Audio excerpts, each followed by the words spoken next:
Officer Kyle Brennan had been with the Baltimore Police Department for 5 years, and those 5 years painted a clear picture that his supervisors chose to ignore. 13 complaints filed against him, 12 involving stops of black men in commercial districts for what Brennan labeled as suspicious loitering. A man waiting outside a bank questioned for planning a robbery. A man sitting on a stoop eating lunch detained for trespassing. A man checking his phone near a jewelry store. Searched for casing the location.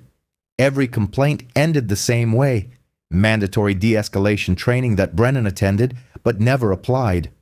One Friday afternoon in downtown Baltimore, his pattern of seeing threats in peaceful black men collided with someone who literally could not see him at all. And that moment would end Brennan's career, cost the city $1 million, and force a department to confront the complaints they'd been filing away for half a decade. A black man in his mid-40s, Jerome Washington, was sitting on a public bench outside a CVS waiting for the Route 3 bus, his white collapsible cane resting against his leg, his red baseball cap shielding his face from the January sun. No crime, no disturbance, no violation, just a blind man using public transit to return from his weekly physical therapy appointment. But Officer Brennan processed the scene through a filter so distorted by bias that he mistook a federally recognized mobility device for a potential weapon, interpreted the accommodation of blindness as deception, and transformed the routine bus wait into a confrontation that would destroy his own future. Baltimore, Maryland. The corner of Pratt Street and Light Street, in the heart of the downtown business district where office towers cast long shadows across sidewalks crowded with lunch hour traffic and evening commuters. The area hums with activity during business hours, but settles into a quieter rhythm by mid-afternoon when most workers are back at their desks and the streets belong to shoppers, tourists, and people with errands to run. It was 3:45 on a Friday afternoon in January.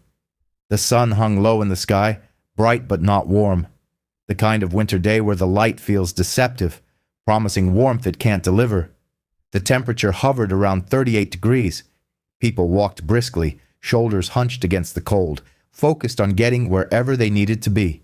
Jerome Washington had lost his vision 11 years earlier.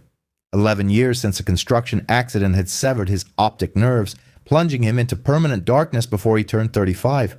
No light, no shadows, no perception at all. Complete blindness. So he'd rebuilt his life from that darkness. He'd spent 18 months in rehabilitation, learning orientation and mobility skills. He'd mastered his white cane. He learned to navigate Baltimore's bus system by counting stops and listening for audio announcements. He trained himself to cook, clean, and manage his apartment independently. Jerome worked as a telephone customer service representative for an insurance company, a position that required patience, clear communication, and attention to detail, none of which required sight. That afternoon, he'd taken a half-day off work to attend his weekly physical therapy session for chronic back pain stemming from the same accident that had taken his vision. The session had gone well. His therapist was 3 blocks from the bus stop. He'd made the walk dozens of times, his cane sweeping the sidewalk ahead of him, the route memorized in his mind. He'd arrived at the bench 5 minutes before his bus was scheduled, so he sat down, folded his cane to a shorter length for easier holding, and waited. His phone was in his pocket playing a podcast through bone conduction headphones that left his ears open to hear his surroundings, a safety measure blind pedestrians use to stay aware of traffic and approaching people. He was precisely where he needed to be, doing exactly what thousands of people do every day, waiting for public transportation with the mobility aid that federal law protects and society should recognize. But Officer Kyle Brennan didn't recognize anything except his own assumptions. Brennan had been assigned to downtown patrol for 4 of his 5 years with Baltimore PD. His supervisors described him as hypervigilant, someone who reported more suspicious activity than any other officer on his shift. But hypervigilance was just another word for profiling. In 5 years, Brennan had generated 13 formal complaints. 12 of them shared identical patterns. A black man outside a Wells Fargo branch, clearly waiting for someone. Brennan stopped him, demanded ID, accused him of planning criminal activity. The man was a bank customer waiting for his wife. Complaint filed, dismissed with notation about officer initiative. a black man sitting on church steps eating a sandwich. Brennan questioned him about trespassing, even though church steps are public space. The man was a church member taking his lunch break. Complaint filed. Closed after Brennan completed community relations training. A black man standing near a pawn shop looking at his phone. Brennan detained and searched him, convinced he was coordinating a theft. The man was a delivery driver checking his GPS. Complaint filed. Resolved with sensitivity training requirement. The pattern was undeniable. Black man in public space. Brennan invents criminal intent. Brennan escalates. Complaint filed. Training assigned. No real consequences. No discipline that mattered. Brennan's training sergeant had flagged him for aggressive profiling during his probationary period, but ultimately approved him because Baltimore PD's staffing crisis meant they couldn't afford to lose warm bodies who passed the basic competency tests. So Brennan kept patrolling, his biases unchallenged, his pattern unbroken, his supervisors filing his complaints in folders that gathered dust. That afternoon, dispatch received an anonymous call. Suspicious male near Pratt and Light, possibly armed, dark clothing, red hat, sitting alone with what looked like a pipe or club. Black male, mid-40s, appeared to be watching the CVS. Brennan responded within minutes. This was the kind of call he lived for. Proactive intervention, stopping crime before it happened. He didn't question the caller's perception. He didn't consider alternative explanations. He simply responded with the assumption that where there was smoke, there had to be fire. He pulled his patrol car to the curb and scanned the area.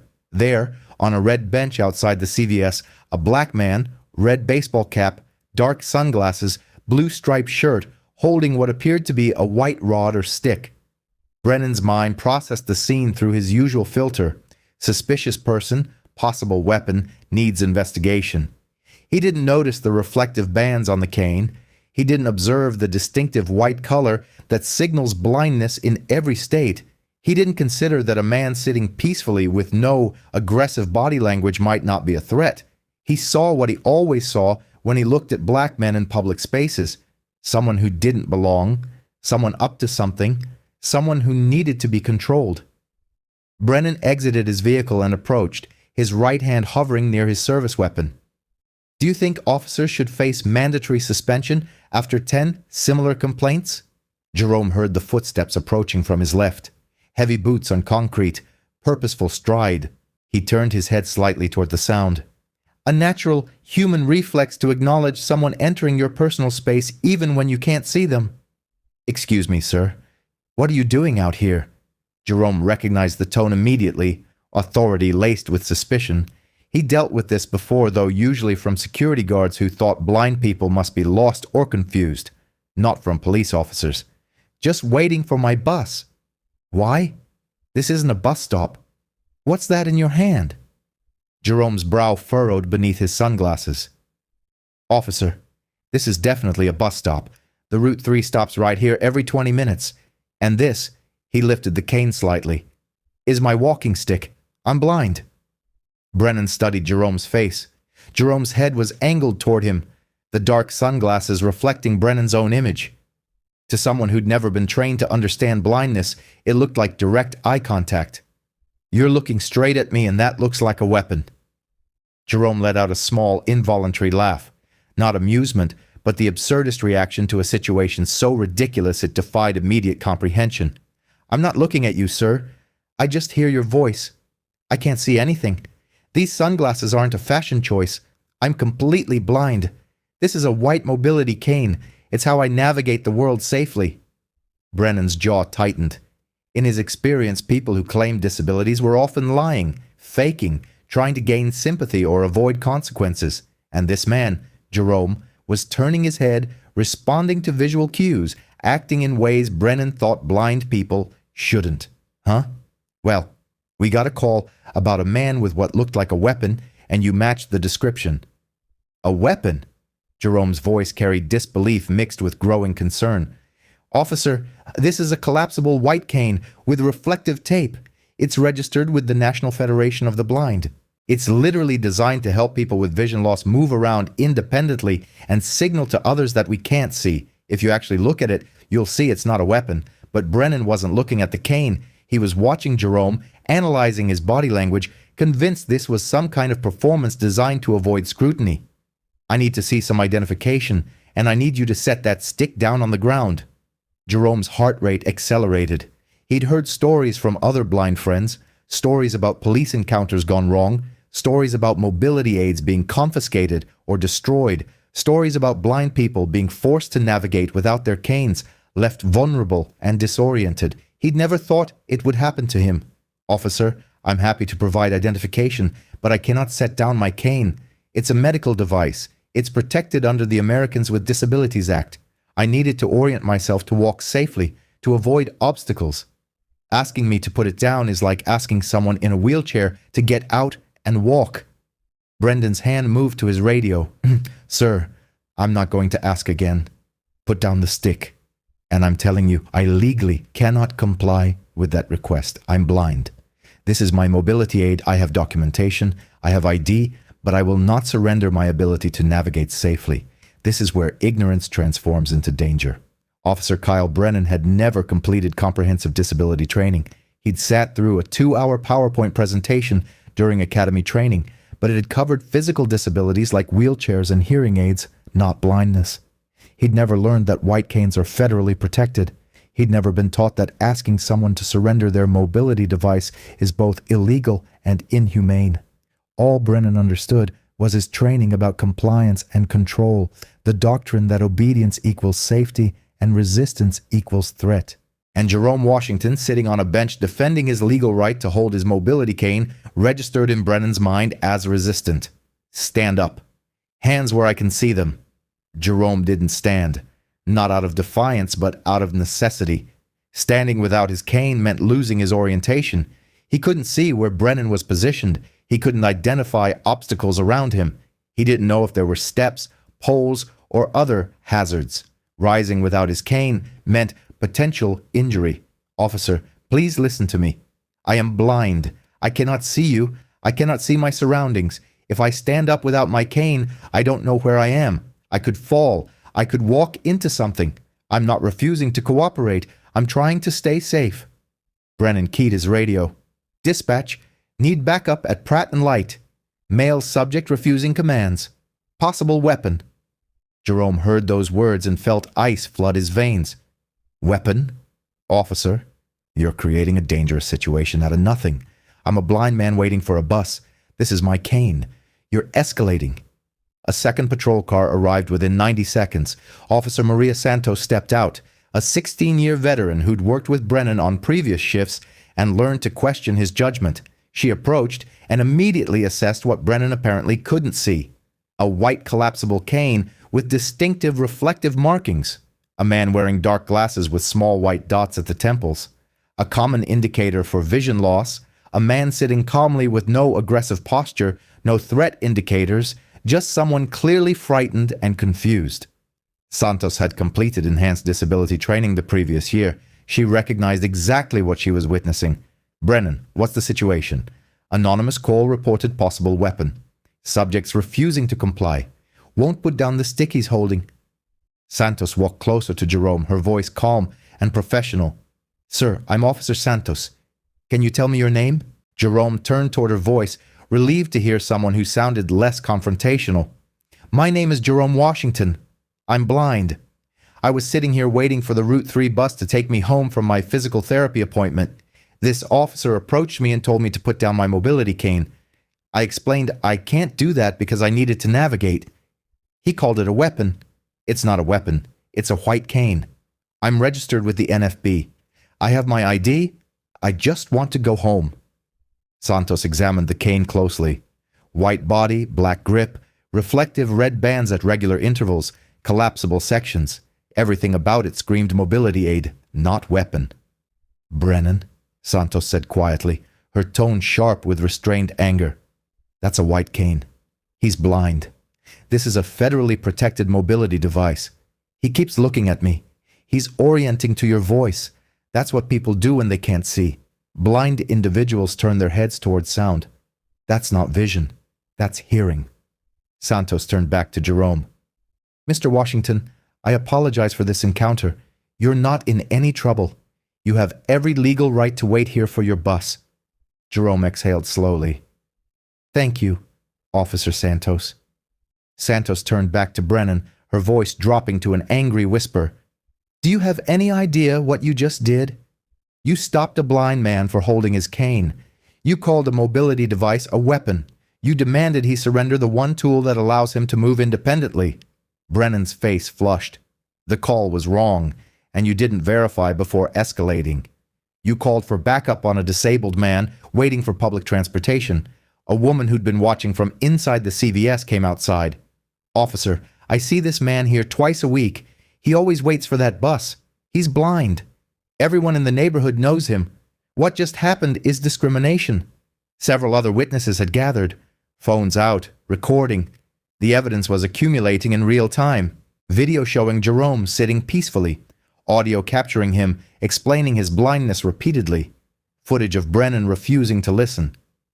Santos radioed for a supervisor. Sergeant Dennis Cole arrived within 8 minutes. He was a 23-year veteran who'd seen every kind of officer mistake and had zero tolerance for ones rooted in ignorance or bias. He spoke with Santos, reviewed the cane himself, talked to the witnesses, and listened to Jerome's account. Then he approached Brennan with an expression that could freeze water. Badge and service weapon. Administrative leave. Effective now. Brennan's eyes widened. Sergeant, I responded to a weapons call. You stopped a blind man for using his white cane. You called a federally protected disability aid a weapon. You demanded he surrender his ability to navigate. You created an ADA violation that's now documented by multiple witnesses with video evidence. Badge, weapon, immediately. Brennan handed them over, his hands trembling with the realization that his career had just ended over something he still didn't fully understand. Cole turned to Jerome. Mr. Washington, I'm Sergeant Cole. I apologize on behalf of Baltimore PD. This should never have occurred. Officer Brennan failed to recognize disability accommodations that should be second nature to any trained officer. We'll conduct a full investigation. You're free to leave when your bus arrives. And if you choose to pursue formal complaints or legal action, we will cooperate fully. Jerome stood carefully, his cane helping him orient. Sergeant, I appreciate your professionalism, but I need you to understand something.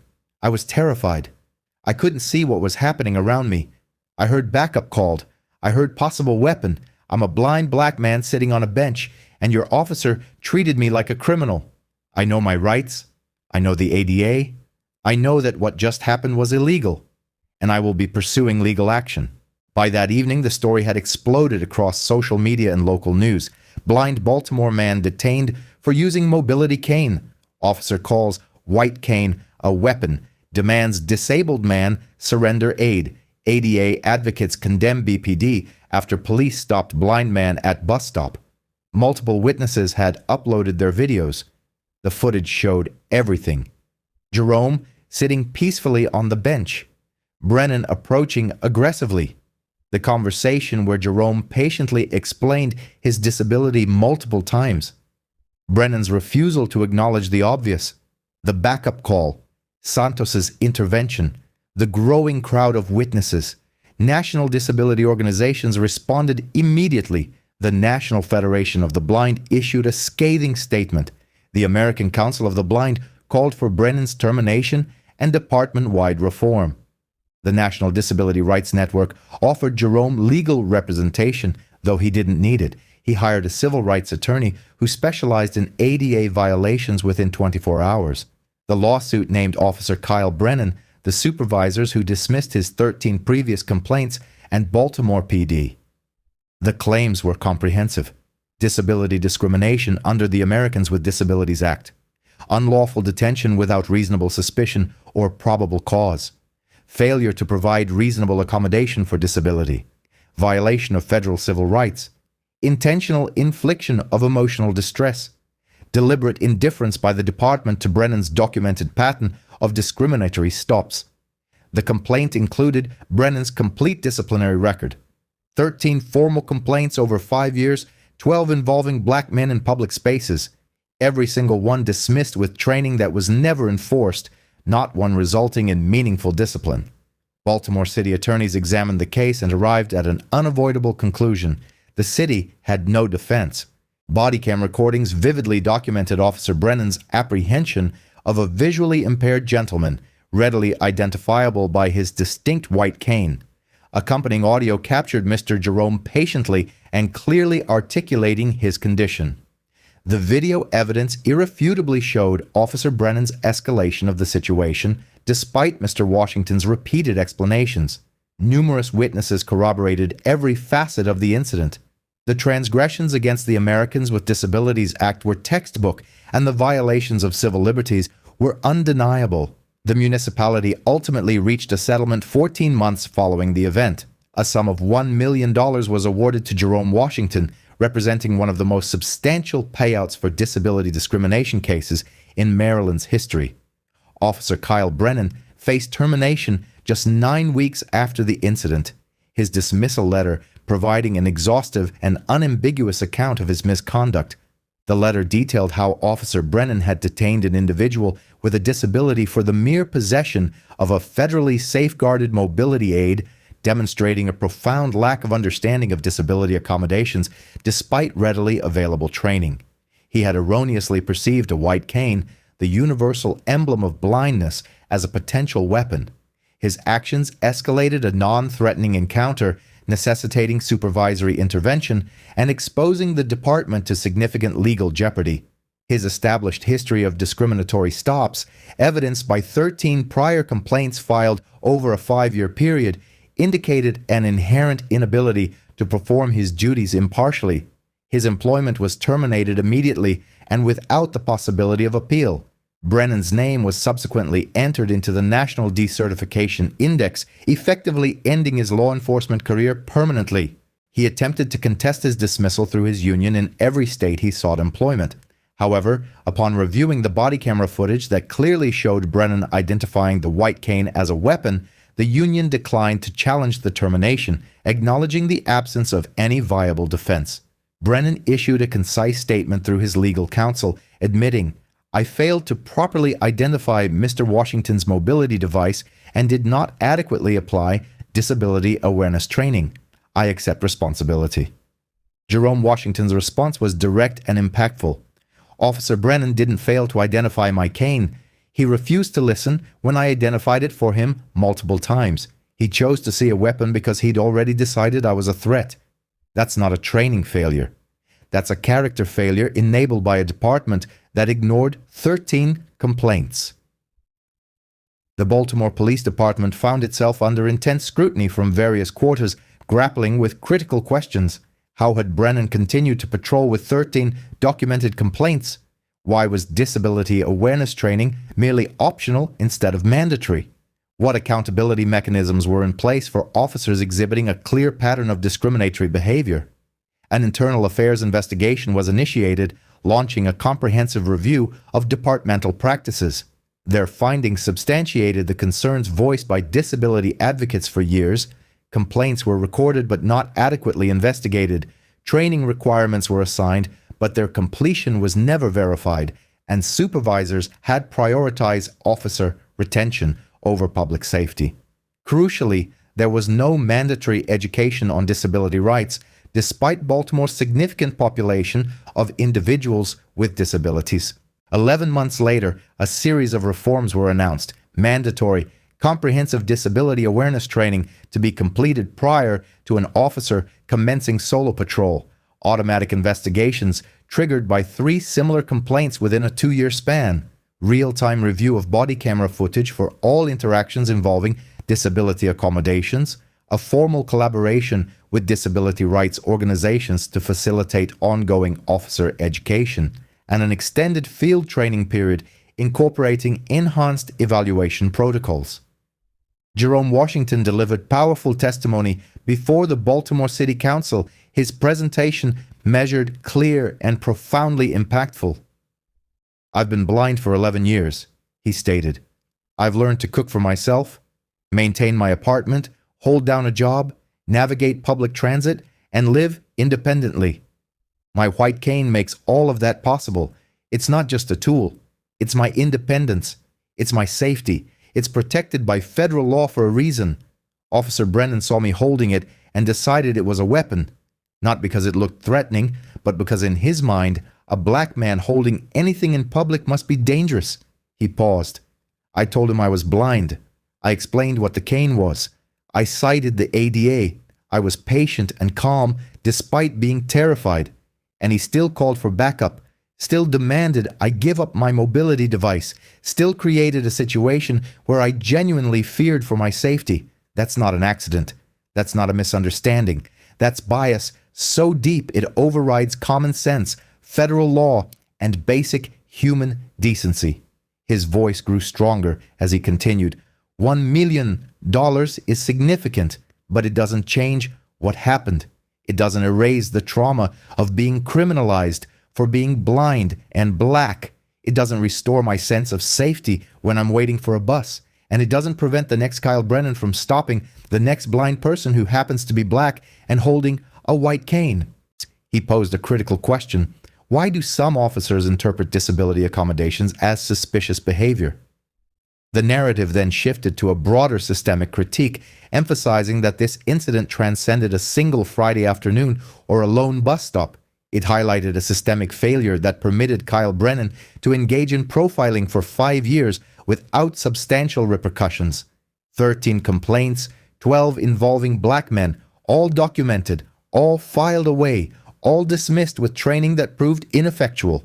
The Americans with Disabilities Act, enacted in 1990, provided over 3 decades of legal protections and mandates for the recognition and accommodation of mobility devices. Yet in 2024, Officer Brennan evidently failed to recognize that a white cane signifies blindness, overlooked the most universally understood symbol of vision loss, and did not comprehend that demanding an individual relinquish their cane is functionally equivalent to demanding they embrace helplessness. This was characterized not as individual ignorance but as institutional failure. Jerome Washington bore the brunt of this systemic failing, experiencing trauma at a bus stop, being criminalized for his blindness, and being compelled to defend his right to basic public independence. Officer Kyle Brennan's career concluded, marking accountability. The city's payment of $1 million represented justice, though the speaker cautioned that monetary compensation does not eradicate fear. Terminations do not undo psychological harm, and reforms implemented after 13 complaints arrived 12 complaints too late. The central question posed was what changes would occur moving forward. Would departments finally mandate disability awareness training before officers patrol independently? Would the third complaint be treated with the same gravity as the 13th? Would there be a fundamental understanding that profiling extends beyond race to encompass any characteristic that renders an individual perceived as different, threatening, or other by officers trained to perceive danger omnipresently? The argument was made that unless the system that allowed Kyle Brennan to patrol despite 13 complaints was rectified, and unless the culture that treated disability as deception rather than diversity was addressed, society would inevitably witness the next officer, the next victim, the next blind individual stopped for holding a cane. A call was made for viewers to comment on whether such measures should become federal law. The proposed federal law would stipulate immediate and permanent decertification for any officer detaining an individual for utilizing a federally protected disability aid, with no provision for retraining or appeals, resulting in automatic termination. The speaker concluded by encouraging viewers to subscribe if they believed these stories were significant, if they understood that awareness fosters accountability and accountability drives change, as the platform would continue to expose these patterns, demand better, and champion the rights of the disabled, the marginalized, and all individuals deserving of existence free from fear. This was framed as an issue extending beyond a single officer or a solitary blind man.